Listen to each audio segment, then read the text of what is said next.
खवातीन या जो इनके साथ ज्यादती हुई होती है वो अपना केस जीत पाते हैं because of lack of evidence और सिस्टम की खराबियों की वजह से। रोहित उसकी बीवी भी होगी, तो शी वेंट इसके घर, क्योंकि वो समझ रही थी वहां पे बहुत सारे लोग होंगे जो पार्टी में आएंगे, तो अकेला नहीं होगा, तो ये अकेला उससे मिलने नहीं गई थी।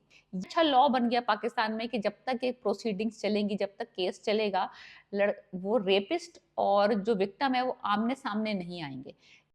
हेलो गाइस, मैं फिर हाजिर हूँ और इस वक्त हम डिस्कस कर रहे हैं drama serial case number 9 episode 5 and 6। Faysal Quraishi, Saba Qamar, Junaid Khan, Aamna Sheikh. The cast is loaded. The story is about a rape case. एक लड़की के साथ ज्यादती हुई है और मसला यह है कि लड़की ने केस फाइल किया है एक बहुत पावरफुल वेल रिनाउंड बिजनेसमैन के अगेंस्ट, और लड़की के पास उस अपने क्लेम को कि उसके साथ ये वाकया वाकई में हुआ है कोई सबूत नहीं है।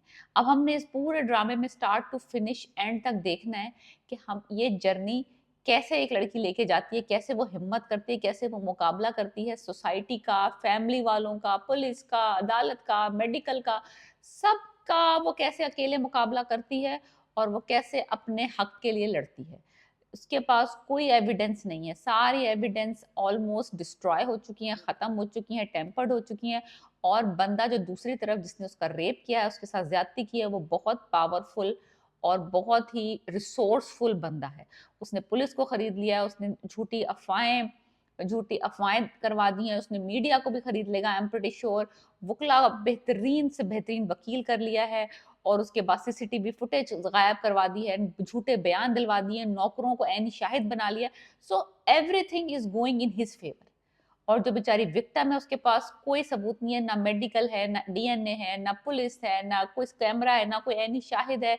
कपड़े भी डिस्ट्रॉय हो गए, जब उसने रेप फाइल किया तो वो भी 6 दिन के बाद किया। इस सब इस सब कमियों के बावजूद वो अपना केस लड़ने को तैयार है। वो इसको सजा दिलवाना चाहती है। विक्टिम प्ले कर रही है सबा कमर एज अ सहर, और जो रेपिस्ट हैं, जिसने क्राइम कमिट किया है, वो प्ले कर रहे हैं फैसल कुरैशी। और मैं कहती हूँ कि performance wise this drama is another level. The this drama is written by Shahzeb Khanzada, जो कि एक बहुत वेल रिनाउंड जर्नलिस्ट है पाकिस्तान के। और जिसने भी इस ड्रामे को डायरेक्ट किया, जो डायरेक्शन है इस ड्रामे की, the picturisation of this drama आप भूलेंगे नहीं। Like everything, the music is so so आप moving, like it captures you कि सिट डाउन एंड वॉच। इस तरह का म्यूजिक है। इस तरह का नहीं है कोई रोमांटिक म्यूजिक, कोई ढोल बज रहे हैं या कोई वायलेंस बज रहे हैं। नो, इट्स लाइक ठा ठा ठा ठा। और आप कहते हैं कि बस just sit down and watch me, that kind of drama it is. बहुत सेंसिटिव टॉपिक है रेप का, ज्यादती का। ये क्राइम हमारी सोसाइटी में बहुत कॉमन है, बहुत लेस रिपोर्ट होते हैं, और उससे भी बहुत कम जो लड़कियां और जो खवातीन या जो इनके साथ ज्यादती हुई होती है वो अपना केस जीत पाते हैं because of lack of evidence और सिस्टम की खराबियों की वजह से। हुआ कुछ यूं है कि शहर ने हिम्मत करके कामरान के ऊपर केस कर दिया। उसने भी एक वकील हायर किया है, आमना शेख प्ले कर रही हैं वो रोल, और I am pretty sure she is gonna do wonderful job. उसने अब उसके वकील ने इसको कहा है कि तुम अब ये केस करना चाहती हो, सबूत तुम्हारे पास 0 to null और नाला है, तो अब तुम्हें मुझे शुरू से कहानी बतानी है कि जब से तुम्हारी उस बंदे से पहली मुलाकात हुई है ऑफिस में, ये कैसा था तुम्हारे साथ, इसकी बॉडी लैंग्वेज कैसी थी, ये तुमसे कैसे बातें करता था, तुमसे फ्लर्ट करता था कि नहीं करता था, तुम्हें अनईजी फील होता था इस। फिर उसने पूरी बैठ के लफ्ज ब लफ्ज, डे बाय डे इसकी कहानी सुनाई है कि ये बंदा जो था इसका बॉस था ऑफिस में। जब पब्लिक में होता था, जब लोगों के आसपास मीटिंग में होता था, he is very stiff and strict. लेकिन जब प्राइवेट में होता था तो बड़ा फ्लर्टी होता था, बड़ा प्राइवेट बातें डिस्कस करता था। और इसको एक दफ़ा इसने एक्चुअली प्रपोज भी किया कि हम कोई अफेयर लगा लेते हैं या कोई हम ऐसा आउटसाइड द ऑफिस कुछ रिलेशनशिप अपना कायम कर लेते हैं, जो कि शहर ने, जो कि विक्टिम है, उसने बिल्कुल फ्लैट आउट रिफ्यूज कर दिया था। और ये भी कहा था कि मैं तुम्हारी बीवी को बता दूंगी। देन इसने बहुत माफियां तलाफियां वलाफियां वलाफियां करी। तो फिर उसने कहा okay let's move on, because वो इसका बॉस था, ये उसकी एम्प्लॉय है। तो शी सेड ओके व्हाटएवर। और जो जिस दिन ये रेप का वाकया हुआ था उस दिन भी इसने ये इसको कह के बुलाया था कि घर में बहुत सारे कपल्स आ रहे हैं, इसकी बीवी भी होगी, जो दूसरा पार्टनर है रोहित उसकी बीवी भी होगी। तो शी वेंट इसके घर, क्योंकि वो समझ रही थी वहां पे बहुत सारे लोग होंगे जो पार्टी में आएंगे, तो अकेला नहीं होगा, तो ये अकेला उससे मिलने नहीं गई थी। ये वर्जन है शहर का। अब कामरान साहब का जो बयान लिया जाएगा अदालत में, वो ये साबित करेंगे कि ये बंदी जो थी ना करेक्टरलेस थी, इसका इसके साथ अफेयर था, ये इनके पहले से ही ताल्लुकात थे, तो ये उस तरह से लड़की के ऊपर इल्जाम डालने की कोशिश करेंगे। तो ये तो सारा खींचातानी हमें नजर आएगी जब अदालत की कार्रवाइयां शुरू होंगी, जो कि शहर ने भी वकील कर लिया है और कामरान ने भी वकील कर लिया। पिस रहा है रोहित और उसकी बीवी। बीवी जो है वो तो लड़की के साथ है, she is a human rights lawyer, Manisha. जो रोहित की बीवी है वो तो लड़की का साथ दे रही है। कामरान की बीवी ने अभी अभी एक बेटी को यानी कि डिलीवर किया है, और उसको पता चला है कि इसके मियाँ के ऊपर रेप चार्जेस आ गए हैं, और वो मानने को तैयार नहीं, बिकॉज हर बीवी को अपने मियाँ की खसलत का पता होता है, उसको इसके पुराने अफेयर्स का, पुराने चक्रों का सबका पता है। तो वो तो अपने मियाँ पे शक कर रही है कि इसी ने किया होगा ये हरकत, बिकॉज इसके करतूत अच्छे नहीं है। लेकिन बिकॉज रोहित ने कामरान के का साथ दिया और उसकी बातों को ढका, क्योंकि ये पहली दफा नहीं है कि रोहित इसकी बातों को, कामों को ढक रहा है, ये बहुत अरसे से इसके ऐसे काम करता चला आ रहा है। ये इसी तरह का यानी कि इसका करेक्टर इसी तरह का है, मशकूक सा कामरान का।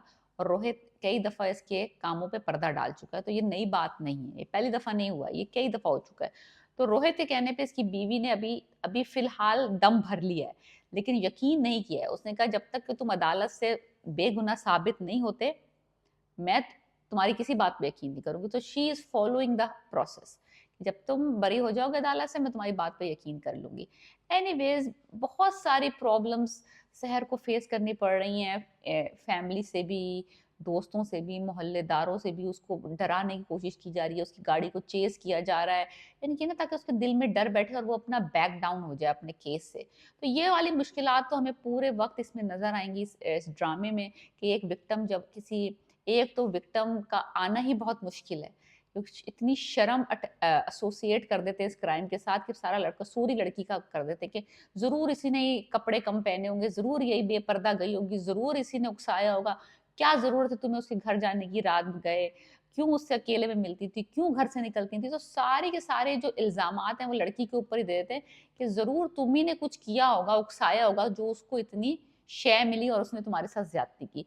तो ये सारे जो कल्परेट काइंड ऑफ थिंग्स हैं वो हमें इस ड्रामे से मिलेंगे। देखना बहुत मुश्किल है इस ड्रामे को, लाइक लिटरली बुढ़े माँ बाप हैं उस लड़की के जिसका रेप हुआ है, वो तो बहुत ही हार्ट ब्रेकिंग है। एक ज़ईफ माँ बाप का किस तरह से डेविस्टेटेड है वो।